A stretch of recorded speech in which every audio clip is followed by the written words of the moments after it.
Okay, so good evening and welcome to Slippery Rock University's Power of Stories speaker series. My name is Keisha Booker and I work in the Office for Diversity, Equity, Inclusion, and Belonging. On behalf of the office, we welcome you to tonight's program. So why is storytelling important? Well, stories have a transformative power that allows us to see the world in a different way than we do if we just encounter it on our own. Stories are an entry point to understanding different experiences of the world. Stories reveal truths, encourage exploration, generate curiosity, and more.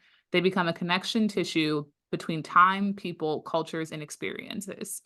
So before we begin, we would like to lay out a few ground rules. If you've been to DEIB programs, they tend to be the same. We ask that we all participate in active listening, that you keep your microphones muted while the speaker is speaking, unless sort of asked to unmute. We try really hard to keep our cameras on when able. However, understand that others may not have the same benefits of having to be able to do that. When the time comes, we ask that you speak from your own experiences. Do not be afraid to disagree, but do so respectfully. You want to participate by choice. Do not invade the stories of others. Our goal is always to try to gain a deeper understanding, and we ask that you speak up, but not over the stories of others. Tonight, our speaker is Joselyn Parker, who is coming to us from The Ohio State University, where she is currently a doctoral candidate. Joselyn delves into nuanced experiences of Black queer women and their journey towards liberation. Her research is a call to disrupt injustices and foster social change in education, utilizing artistic expressions to amplify the voices and stories of marginalized communities. As an educator, Parker shares her expertise through a course on equity, diversity, and social justice in education, as well as urban teaching and learning at Ohio State University. With over 15 years of experience in youth development, she stands as the visionary, founder, and CEO of Speak Project Ohio, a pioneering nonprofit organization dedicated to advocating for and empowering youth and young adults to be a catalyst of transformation in their communities. Parker's unwavering commitment to justice and education stands at the forefront of her quest toward transformative change. As she continues to delve deeper into her research and inspire future educators, her impact resonates far beyond the walls of academia, igniting hope and driving progress towards communities across the nation. Without further ado, we welcome Joselyn Parker. Thank you so much for that introduction. Is my volume okay? All right, awesome. So first of all, I want to express my gratitude to Ms. Booker. Thank you for this opportunity. To Dr. Anthony Jones, definitely want to thank you for thinking of me. You know, folks who are on the margins, in the margins of the margins, are not often granted opportunities to share their stories from their own voice in platforms like this. So I definitely am excited about the opportunity to be here and to share space with you and learn with and from you. So I thank you for that. Again, like it was shared, my name is Joselyn Parker. I'm an educator. I do teach at The Ohio State University, where I'm a doctoral candidate in the Department of Teaching and Learning. My research stems in equity and diversity. So my doctorate is in multicultural and equity studies in education. Outside of that, I am a business owner and I'm an artist that expresses myself through poetry and music and writing and song and creative writing. And I'm a self-proclaimed freedom dreamer. So when I talk about freedom dreaming, I mean that I hold an unwavering spirit of determination where I dare to imagine worlds where the most marginalized voices, so the Black queer folks, the Black trans folks, the poor, the disabled, the disenfranchised, families on welfare, the incarcerated, those living at the intersections of multiple oppressed identities, where they have their voices and stories and lives amplified, where they're able to be seen through a lens of humanization.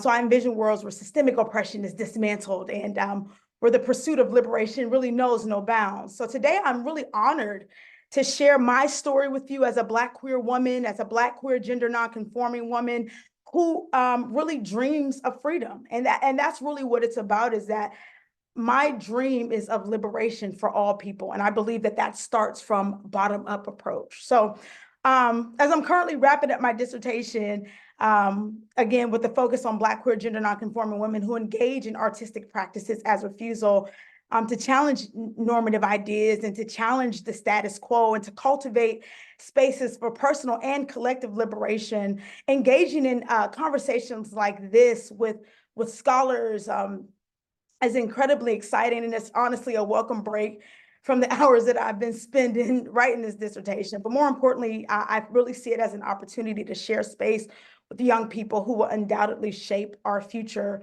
So I'm honored really to be here today. I'm not sure, again, I was talking to Ms. Booker a little bit earlier about the structure of this. And I say that I don't necessarily love Zoom spaces because they don't always grant you the opportunity to feel the energy in the room. And I'm an energy type of person, but feel free to interact, even if that's just with the emojis or the hands or the claps or whatever. Engage with me via the chat. I love all of that because this is an interactive kind of conversation. So I'm happy to do that. Plus, I'm a daughter of a Pentecostal preacher, so I'm very used to the call and the response and interactive learning. So I'm here for all of that. As I delve into my story, I want to talk about 3 concepts. And I'm going to talk about the way in which those concepts have shown up in my life, through my journey, through my story. But also, I want you to ponder on the ways that these concepts have shown up in your life. And so I pulled these concepts from a scholar that I'm utilizing this scholar's work in my dissertation. So it's a nice time to kind of share it with you all. It's Dr. Tania Zeton, and her book is called The Dynamics of Interiority, Ruptures and Transitions in the Self-Development. So the first line of Dr. Zeton's work, she asked the question, how does one become who one is? And what are the events that have a given person, that gives a person their shades and their shapes? Who are the others whose voices have become one's own? And what are the events that define one's trajectory? And I mean, that is a powerful way to open up any book, because it allows us to think, what are the things that happened in my life that shaped who I am? And the way that Zeton talks about this is through the concepts of ruptures. So that's the first thing, ruptures. And the second one is transitions. So again, I want you to think about ruptures, and then we're going to talk about transitions. And from that work, through my research, I am grounding a concept that I will talk about, and it's called temporary visibility. So what does visibility look like after the ruptures and through the process of transition? So let's talk about ruptures first. So Zeton describes ruptures as a disruption to the psychological continuity, prompting individuals to undergo an internal reorganization and redefine the concepts of themselves within their worlds. So what are the things that disrupt, the ways in which we know ourselves and reorganizes the way in which we are forced to see ourselves? So in other words, the events that happen in our lives that shape how we know and understand who we are. And then the process of transitions is the complex journeys that people undertake following ruptures in their lives. And these transitions can serve a dual function. They work to restore stability in the wake of a rupture, and they also facilitate the development of a newfound sense of awareness and identity. So I titled this work in this conversation, Understanding Ruptured Moments in the Quest Towards Visibility, Art as a Praxis for Healing.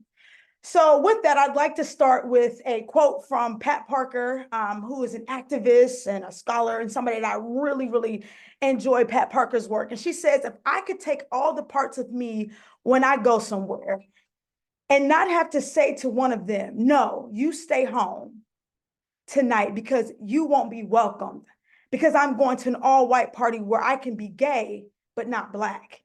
Or I'm going to a Black poetry reading and half the poets are anti-homosexual, or thousands of the situations where something of what I am cannot come with me.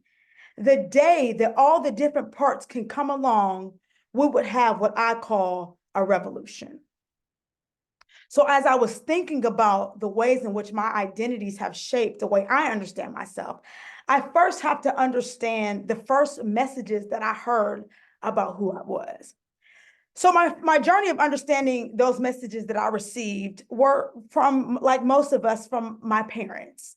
I was raised in a very religious background. So again, like I said earlier, I am the daughter of a Pentecostal preacher. I grew up in a space that was steeped in religious ideas. And even as a child, I knew that there was a disconnect with how I expressed my gender and the expectations that were placed upon me. So while other girls embraced interests that I just was not interested in, I found myself drawn to the ways of being that would be identified or understood within society as more masculine.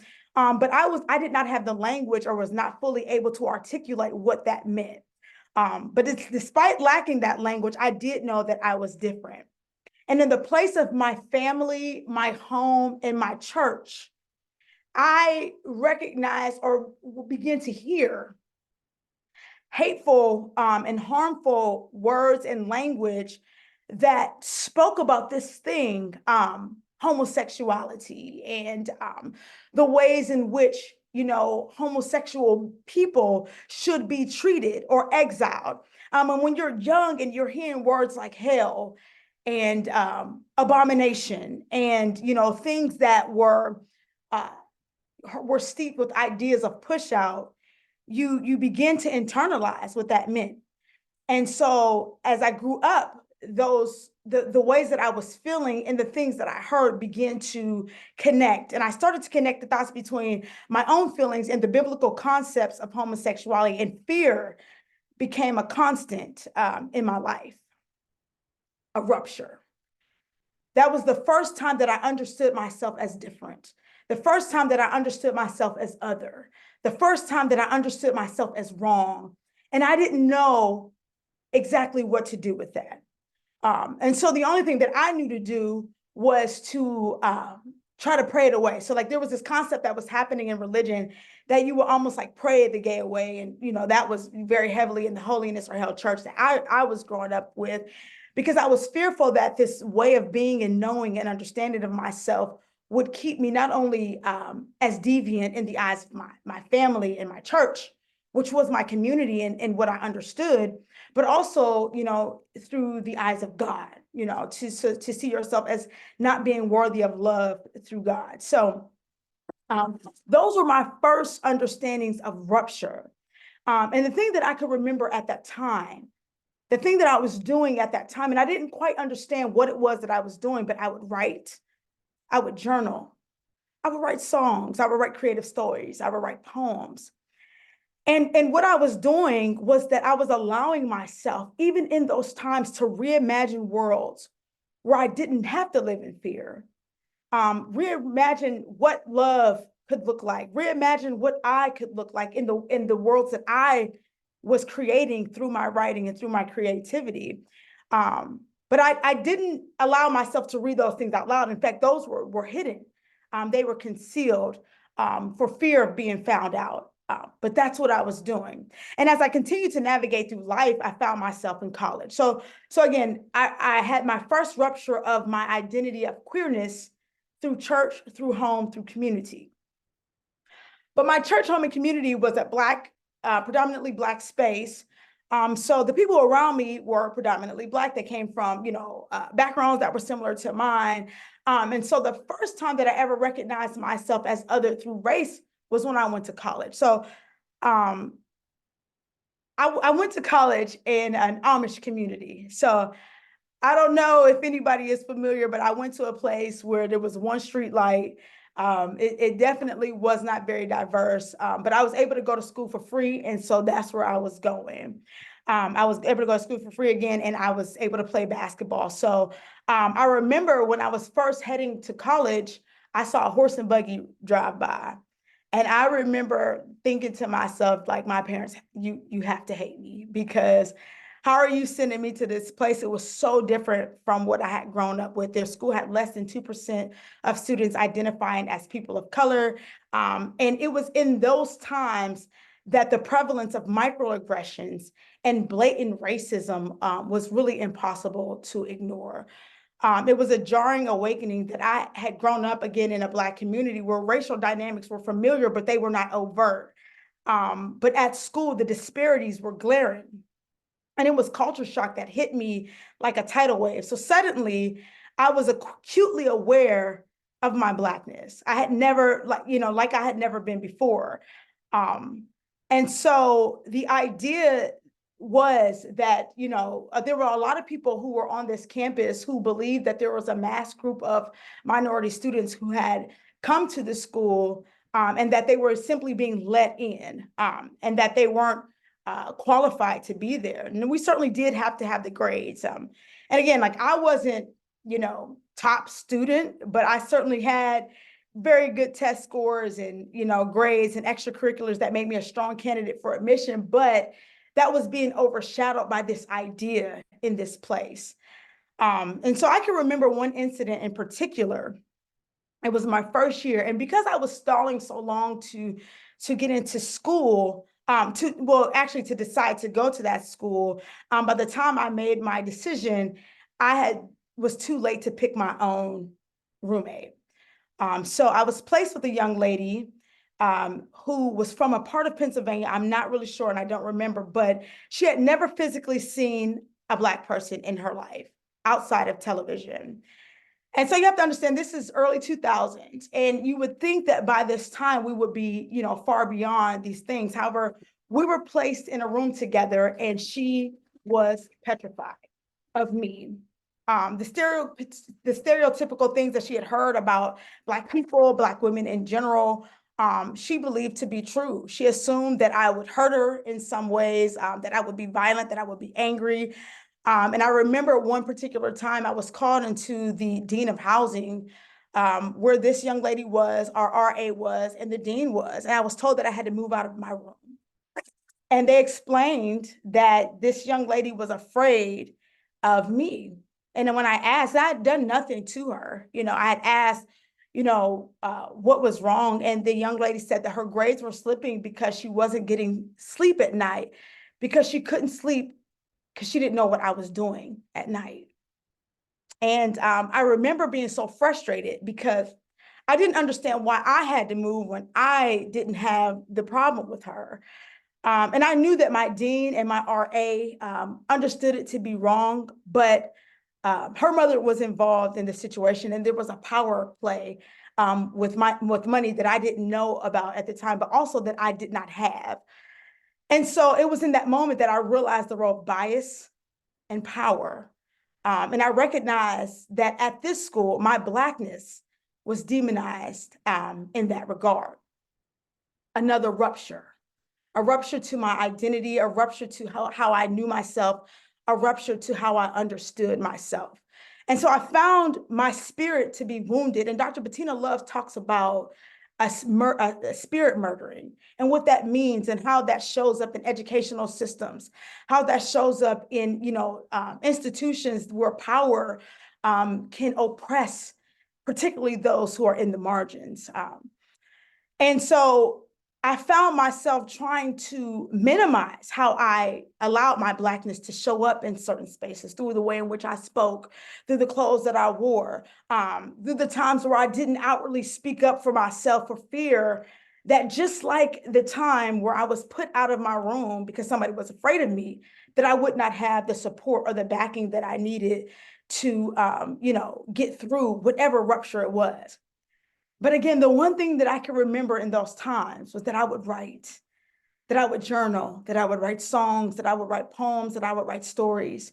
And when I would do those things, I would allow myself to reimagine worlds where I did not have to live in fear, where I could reimagine what things could look like inside and out. But again, I was not in the place where I would share those.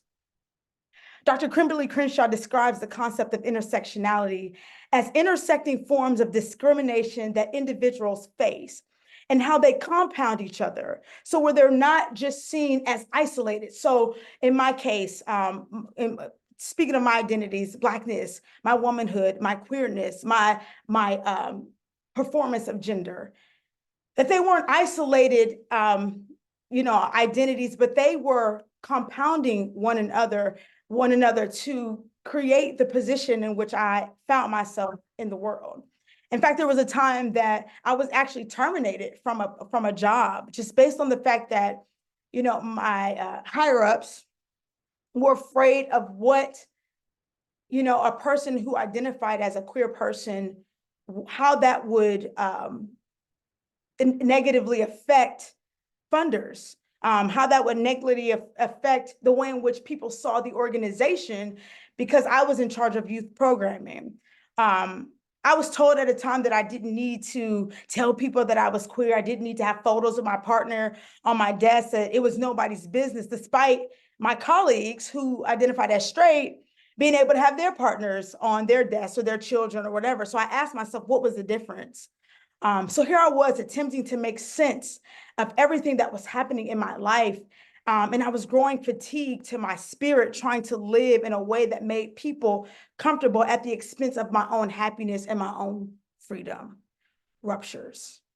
So if you can understand the ways in which ruptures were combining themselves, the way that in which they were showing up in my life, and it wasn't always happening in these ways that were extreme. Dr. Gloria Ladson-Billings talks about the 1,000 daily cuts, that there it doesn't always happen in these large ways or these large acts of discrimination, but sometimes it happens in the tiny microaggressions that are wounding to your spirit and to your soul. So I ask you to think about those things that made you all start to understand yourself. What were the events that happened in your life that caused you to start seeing yourself and to have to reshape how you made meaning of your life?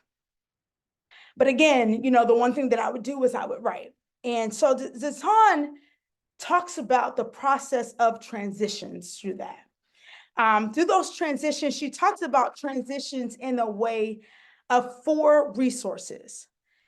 And so I want to talk to you a little bit about resources. So the resources that she talked about were social. So those were the interpersonal relationships in groups, your relatives, your parents, your friends, the relationships that you build that are fundamental to survival. The second one she talked about were material. So some people equate that to like money, clothes, food, shelter. We kind of talk about those needs that we have as people to just survive. The third one she talks about is understanding your forms of knowledge, so your skills, your experiences, your technical skills. What kind of skills do you have that could support you in overcoming ruptures? And then the fourth one she talks about is the support that we need in making meaning of ourselves. And she talks about that through cultural resources. So one of the subgroups of cultural resources are symbolic resources that are novels, or poetry, or music, the things that we illuminate as aspects of rebuilding one's inner self. As I think back on my life and the times that I've experienced ruptures, what I didn't realize was that I was building community through my friends. So you think about on campus, we had a small friend group, but that friend group helped to support and catapult you through those times where your spirit had been wounded. I didn't realize that I was tapping into knowledge that I had, skills of a writer that I had, skills of a poet, of being a poet that I had. Those skills that I had developed over time that I would do in the privacy of my own space. Even at being an academic, understanding how to do school, and creating opportunities for myself to be in places and in front of people where I was able to be seen, to tap into community, to tap into skills, to tap into the things that are necessary. We must first identify where your help and your resources are coming from. And for me, as a Black queer girl who didn't quite understand the resources that I had, I found myself being able to develop, to pull into some of those resources or tap into some of those resources, even without having the language to call it that. And as I continue to live through my life, you get to a point where you're no longer willing to live in the shadows. You're no longer willing to not have parts of yourself not show up like Pat Parker talked about. You're no longer willing to, push yourself into these spaces where you are not allowed to illuminate. I found myself in a place where I was depressed. I found myself in a place where I was unsure of how I was going to make it from one day to the next. And I'll be honest with you all, one of the resources that you may need to tap into and that I needed to tap into for myself, a resource through therapy. I found myself really needing to understand myself in these ways that only a therapist was able to help me to recognize the wounds and the ruptures that I had in my life, because I was trying to continue moving forward, but I did not take the time to recognize what was going on internally, how, socialization had played such a massive part in the way in which I understood who I was, how school had played such a massive part in understanding who I was, had church and religion had played such a massive part in understanding who I was. And when I allowed those messages of inferiority to seep into my life and to seep into my spirit, I saw myself from that place. And so it really took, really tapping into understanding myself as from beyond, those places of inferiority to really recognize who I was. And a lot of that came through the development of, really crafting artistic practices. And then once I began to heal, the wounds of those broken places, the writing, the poetry, the creativity, the singing, all of those things, I wasn't so afraid to, I wasn't so hell-bent on just doing those things in private or concealing those things, but I allowed myself to explore what reimagining myself could look like out loud. And so I found myself, being a part of, poetry events and sharing, bits and pieces of my story, even slowly, sharing about my story with my friends, sharing about my stories with people who I felt were safe, being an activist and being involved in creating opportunities and cultivating space for other folks to be able to see themselves as, worthy of visibility. So as I talk about the ideas of ruptures in the process of transitioning and seeing yourself, there comes a place where visibility is important, and understanding yourself as worthy of visibility is also very important. So I found myself really gaining steam from the resources that I had connected and the idea and the goal of liberation and freedom. So as Pat Parker talked about, leaving parts of yourself, I just wasn't willing to do that anymore.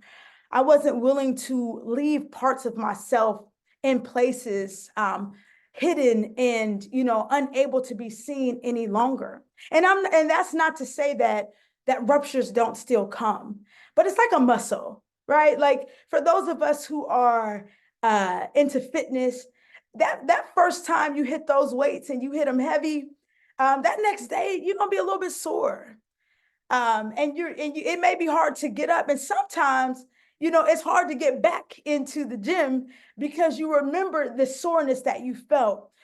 But as you continue to practice and understand and continue to see yourself, and understand what you want, so the goals that you want, my goal was to be able to really express myself in a place of full liberation and full humanity. So as you continue to do that and you continue to work that muscle and you continue to tell yourself every day that when I get up, I am worthy to be in the world. I am worthy to be seen. I am worthy to have space and to create space. When the ruptures continue to come, they may not have as detrimental as an effect as they did before you start to really heal those broken places of your spirit. And so I found myself, through the process of transition, and let me tell you, I'm still processing transition and I'm still understanding myself.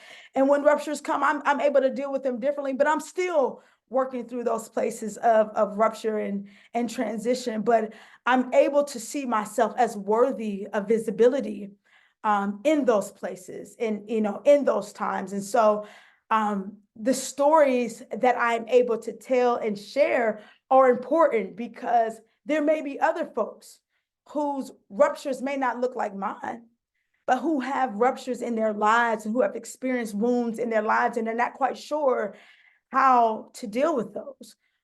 So I am grateful for opportunities like this, and I'm grateful for times like this where I'm able to tell a story where I'm no longer afraid. I'm no longer walking in space and diluting my language. I'm no longer walking in space and really diluting, the ways in which I dress or how I show up or how I am, because I see myself as worthy of being in those places. I see myself as worthy of having space here, and I welcome opportunities to invite and cultivate space for other folks to see themselves in the same way. So now I have a nonprofit. It's Speak Project Ohio. And in Speak Project Ohio, Speak stands for Silence Prevents Education and Knowledge. And so, through my art, I wrote a poem called Speak, and it goes, I speak for the ones we lost, from the ancient graves of the slaves to the recent graves of the slaves. The only difference in the two is how the slavery came, because some rock boats and chains and some while rocking new chains. I speak for the blood-stained streets, the boulevards and avenues of cut short dreams, cold death face to face on the cold concrete, and what could have been would never be. So for them, I speak. I speak for young girls mess up. The ones that try to cover up their pain so they get dressed up. She gets so stuck behind everything she is, made up, an empty cup. Get fulfilled back up. I speak for you. I speak for that young man searching because he wants to talk to God, but relationship wasn't tight. He's just churching, and he wonders why his life is not perfect. You can't speak tongues without tongues sung. It's like your prayers are unheard. This is a 911. Silence prevents education and knowledge, so I speak. This is a 911. Silence prevents education and knowledge, so I speak. And there's other parts to that poem that I will share, and I'll provide a link to share that with you. But the idea was that silence prevents education and knowledge. And so it is our duty. It is my duty, and I felt that it was my duty to speak. It was my duty to share. It was my duty to tell my story. It was my duty to try to disrupt these ideas that we have been so conditioned to just believe and understand and to accept. And, these institutional ideas that are in all of us, right? These concepts of implicit biases that are in all of us that shape the way we see each other and push out the granting of humanization for one another. And so, this opportunity to speak is one that I don't take lightly. Again, I have the nonprofit. The nonprofit works with youth ages. We do a summer program for youth ages 6 to 12, and then we do a leadership development program for 9th grade students, because we want to embark on them, the belief that they deserve opportunities to speak and that they are granted agency over their own lives.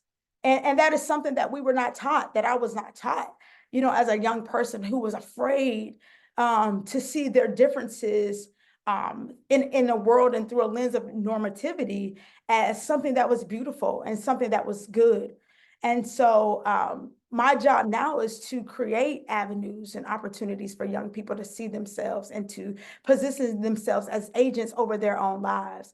And so I'm not sure, I'm 30 minutes in, and I know my attention span is not that great, but I'm 30 minutes in, and I would really love to just kind of create or have an opportunity for some dialogues, for some questions from anybody to, kind of discuss ruptures in your own lives, to think about the transitions that you too have come through, or any questions that you have about the ruptures that I shared and the transitions that I had to get to the place where I am right now. Totally open to that. I have a question. Yes. Okay, what was your nonprofit called? Speak Project Ohio. And then can you explain a little bit more about the visibility? The idea of visibility? Yeah, of course. And so when I talk about ruptures, so again, ruptures are the acts or the things that happen in our lives that kind of disrupt how we know ourselves, right? The ideas of transitions are the processes that we utilize, and those are the resources that we gather, that we utilize to understand ourselves, or begin to reshape ourselves and to give ourselves stability, to reorganize the ways in which we see ourselves as not, from a lens of rupture, right? When I talk about visibility, and for me, I talk about temporary visibility, the concept came from this idea that you are allowed to be seen in spaces, kind of like this, right? When you talk about or see folks who are or on the margins, you don't often, have opportunities to speak and talk about your own stories in a way that is, could be relevant to other folks' lives, in a way that is important to you, So this is an opportunity for visibility, right? This is a place in an institution like a school, which is not always, pro marginalized groups. When you look at the research, and when you look at, scholarship, educational institutions have historically been anti-Black, anti-queer, right?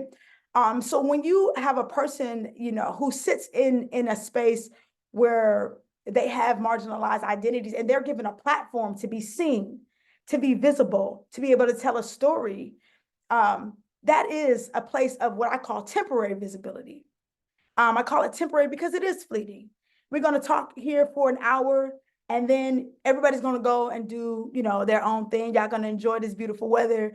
I'm grateful that you're here right now because it is so nice outside, but we're going to go and do our own thing. But what you hope is that something that I said in our time together is impactful, and you think about it. And then you or whomever creates another opportunity for somebody else to be visible in a space or a place that is not normally welcoming to identities that disrupt normativity, right? And so that is where I'm, really building on this concept of visibility, because I think that it is a true, it really is the next step of the ruptures, the transitions. What happens after you transition? What happens after you start to heal your spirit? What happens after you started to, embark on these things that, really allow you to see yourself as worthy? Even if visibility is just for you, it's still visibility, right? For me, it's being out there and being able to be seen, and allow other people and cultivate space for collective liberation. But visibility is in a wide scope. So I hope that answered your question, Tiffany, and thank you for that. That's a great question. This idea of visibility is one that I am still conceptualizing, but I think that it is a part of that place that happens when healing takes place, from the ruptures through the transitions. Great question. Anybody else?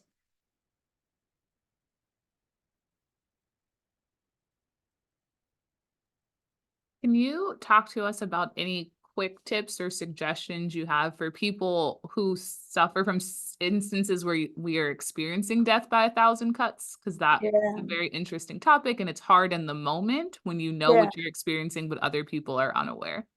yeah. That's a good question. And so you're asking, like, you said quick tips, right? Right. Anything we could think of in the moment, or try Yeah, to reorient ourselves, or even validating that the experience is happening, but still trying to push through. right. And I think that what I was going to say is, the first thing you have to do is recognize that the experience happened.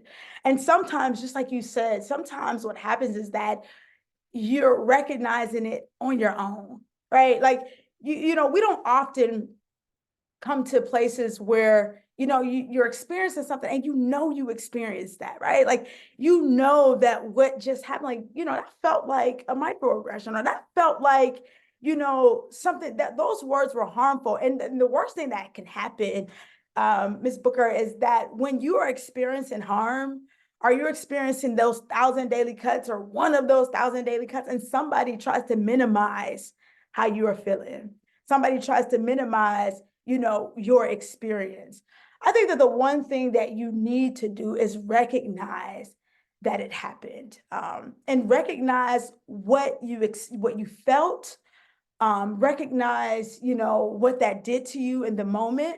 And the best thing that I think you can do is, if you don't have a person, and this is just from my own personal experience, if you don't have a person that you can go to, one of the resources is about interpersonal relationships. If you don't have a community that you can connect with, I would encourage you to try to find one. But if you cannot, I would definitely encourage you to write it out.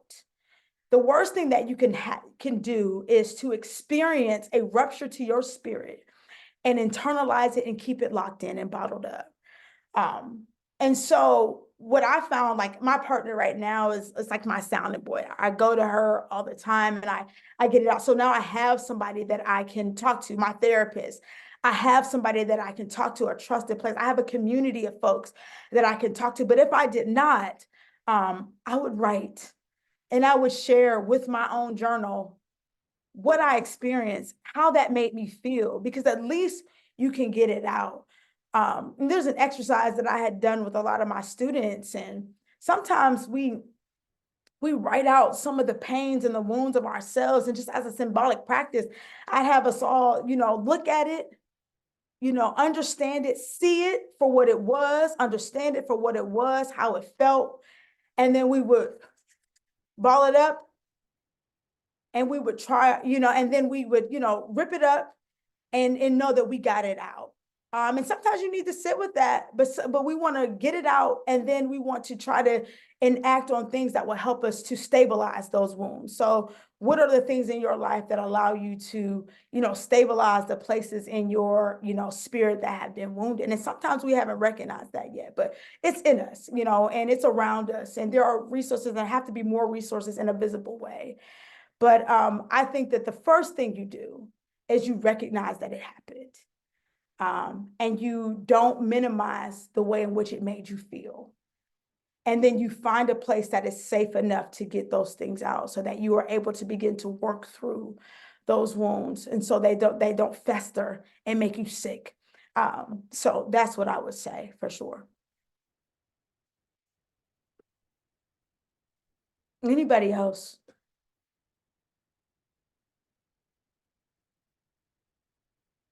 I'm wondering if you'd be willing to talk more about the piece about seeing self as worthy of visibility. So we've really talked about the importance of that visibility, but I think sometimes there can be that struggle of seeing myself as worthy of it. So would you mind talking more to that? Yes, I would love to do that. Dr. Culver, thank you for that question. That's an awesome question. I'm going to speak for myself as a Black woman, as a Black queer woman, as a Black queer gender nonconforming woman. I'm speaking from a place where the messages, overtly or covertly, have been telling me all of my life that you're not worthy of visibility. The stories of Black queerness in our society have constantly been in a place of erasure. We see it even happening now in the landscape of education. And, when folks are trying to see or trying to disrupt the way in which we learn truth and fact, the way in which holding and bottling things up in our lives have caused, Black women to be sick.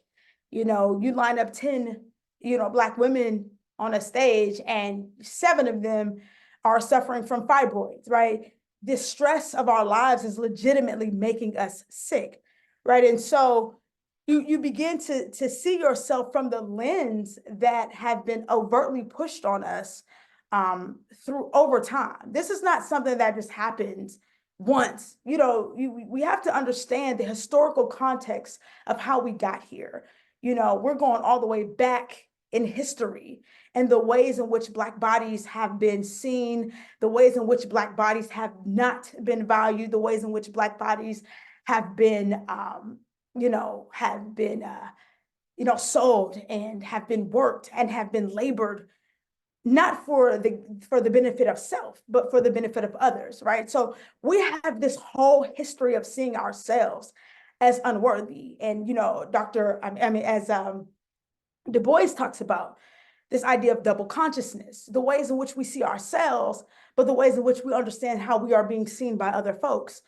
And so it's through a lens of unworthiness. And we do it, even sometimes in our own communities.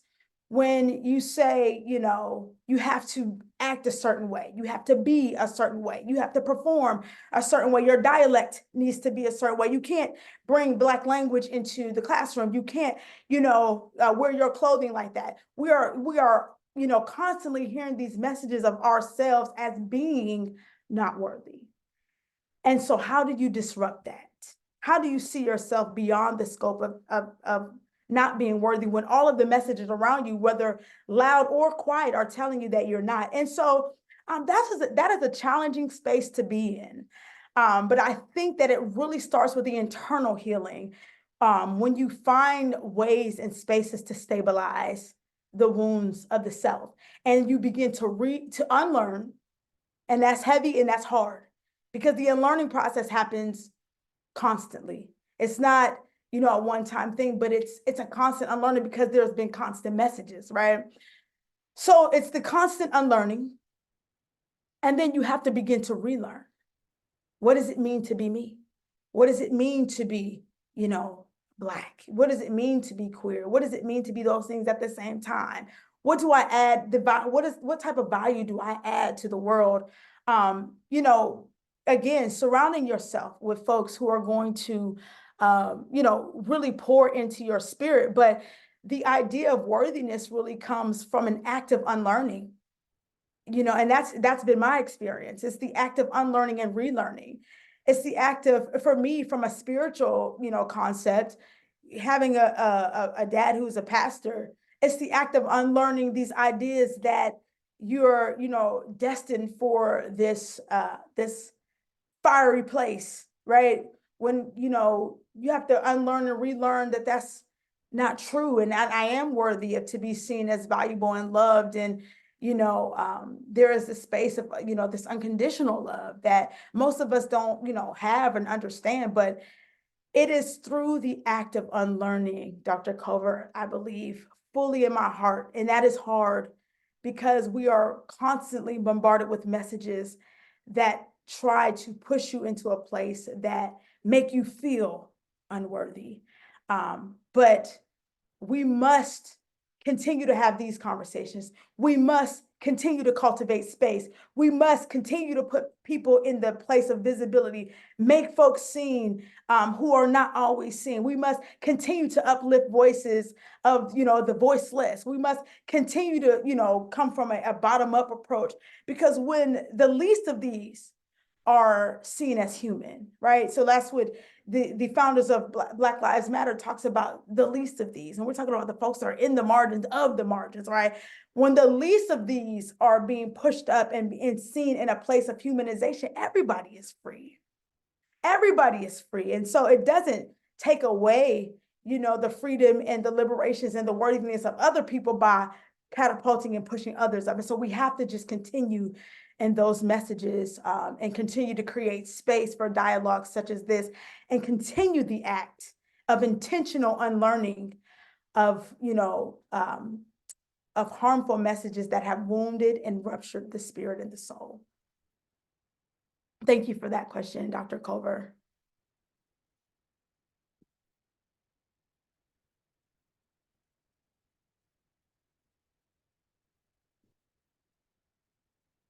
Anybody else in this space?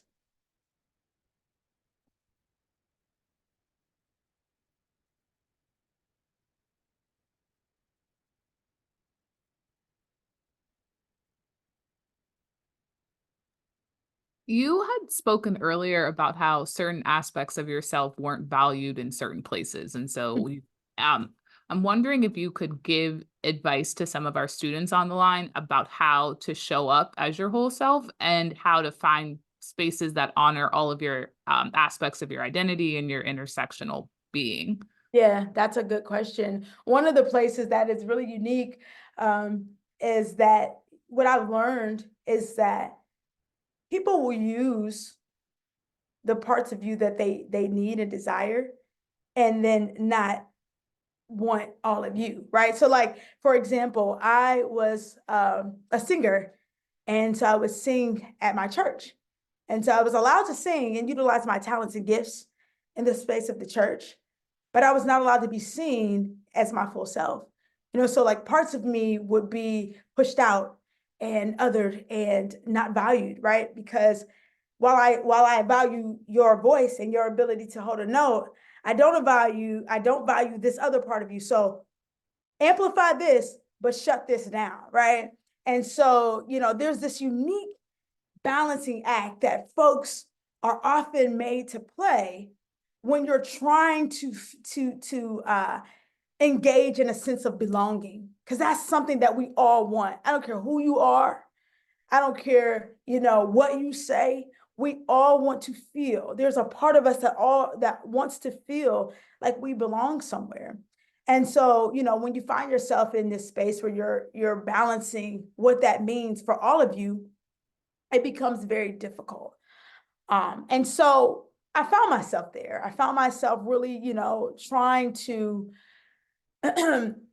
teeter-totter, as I talked about earlier, what parts of me can show up in this space. I'm going to a CEO event. I better not be all the way, like I just found myself in this internal war with myself, just not knowing how to do that. And again, Ms. Booker, it is still a constant unlearning. So when I'm talking about, finding ways to be valuable in spaces, it really kind of goes back to the understanding of worthiness. It really goes back to the concept of one, get yourself with some folks that, find community if you can. If you can, again, for me, it was, therapy. If you can't do that, again, it was writing. If you can't, it is something that is going to help to stabilize the rupture that has taken place in your life, but also, dive into to books and to, ways in which you can kind of help yourself unlearn some of these things. And there are plenty of books out right now. There's a book right now, Charlene Carruthers wrote a book, Unapologetically Black. It's the Black Queer Feminist Mandate. Dr. Bettina Love just wrote a book, Punished for Dreaming. We Want to Do More Than Survive. Like there's a number of books that are out there that you can start to feed your spirit another message. Feed yourself a different message that will speak to yourself about, being valuable. And sometimes it's just, like people say a lot of times it's like the messages that you give yourself. So kind of writing on the mirror, I am worthy and I am, valuable and I am going to have a good day today. And all of those things that we know will happen. I mean, that, just speaking it to yourself and into your internal spirit, you think those things are silly, but they're really not. The more you tell yourself how worthy you are, the more you tell yourself how valuable you are. I used to tell my students, when they would get up and, oh, we got another test today, I'm going to fail. So, it's not like something like worth trying. I'm going to fail. Then I would say, like, what do you think gonna happen? She ain't gonna fail. But if you tell yourself, I could do this. I'm capable of doing this. I'm smart enough to handle this. And you start to tell yourself and feed yourself things that will, strengthen your very being. Then you start to see a shift happen in the way in which you approach, different areas of your life. And so I really truly believe that a lot of the value is in a lot of the value in which we see ourselves is in the things that have been spoken over us. And so we have to then, shift that and start to speak things over ourselves that will allow us to speak to those broken places in our lives that, have experienced those wounds so that we do see ourselves as valuable. Thank you for that question, Ms. Booker.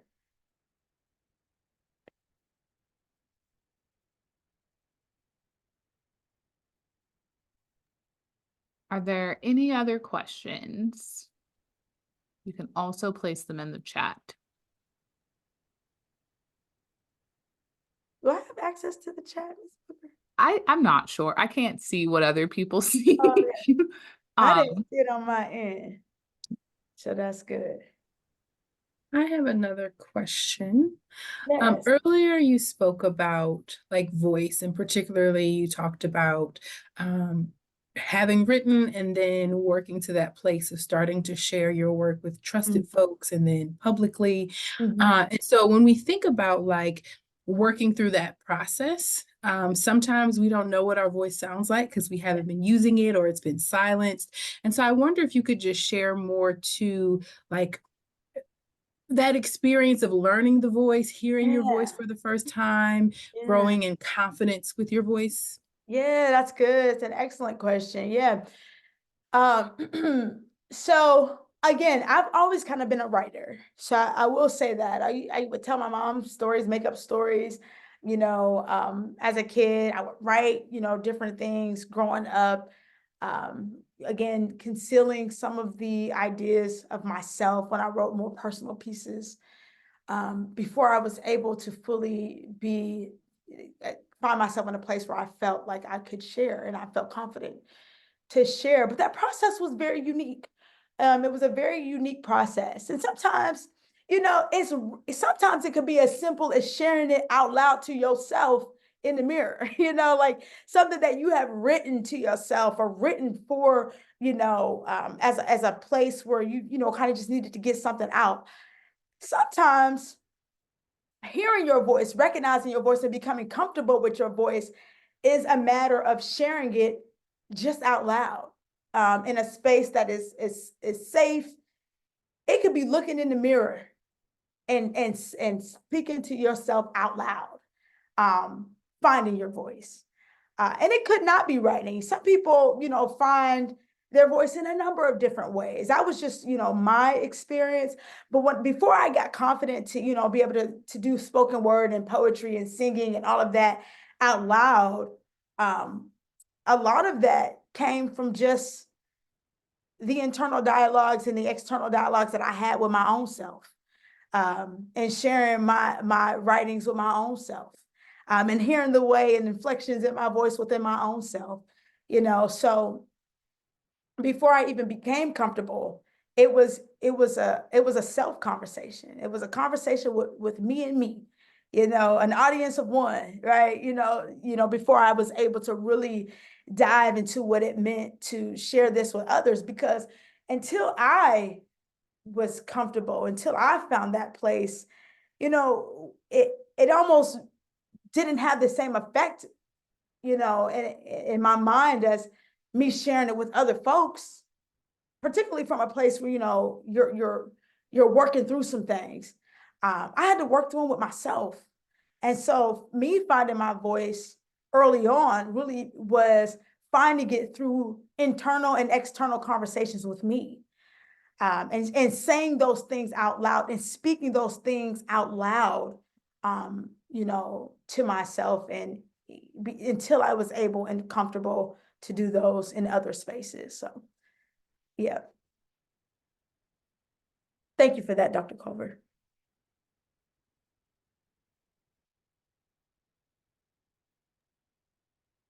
Okay, we are quickly approaching 6 o'clock, and so I'm Hey. trying to always be respectful of time. You were wonderful, and we greatly appreciate you.